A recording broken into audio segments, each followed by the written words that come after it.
West Indies এবং ইন্ডিয়ার মধ্যকার ওয়ানডে ম্যাচে গতরাতে মুখোমুখি হয় দুই দল। যে ম্যাচে প্রথমে ব্যাট করতে নামে ইন্ডিয়া, তারা নির্ধারিত 50 ওভারই ব্যাট করতে পেরেছে এবং নির্ধারিত 50 ওভার ব্যাট করে তারা বিশাল টার্গেট ছুড়ে দিতে পেরেছিল বা ছুড়ে দিয়েছে ওয়েস্ট ইন্ডিজকে, যেখানে তারা 9 উইকেট হারিয়ে নির্ধারিত 50 ওভারে 314 রানের একটি বড় সংগ্রহ পায়, যেখানে 315 রানের টার্গেটে ব্যাট করতে নামে ওয়েস্ট ইন্ডিজ।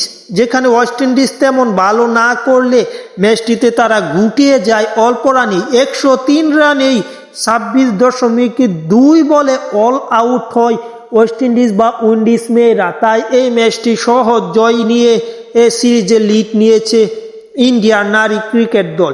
ম্যাচে তারা জয় পেয়েছে 211 রানের বড় ব্যবধানে। এই জয়টা অত্যন্ত দরকার ছিল ইন্ডিয়ার জন্য, কারণ কিছুদিন আগে অস্ট্রেলিয়ার বিপক্ষে বা সাউথ আফ্রিকার বিপক্ষে তারা ভালো খেলতে পারেনি। এই সিরিজটা তাদের জয়ের বিকল্প নেই এবং তাই করে দেখিয়েছে তারা।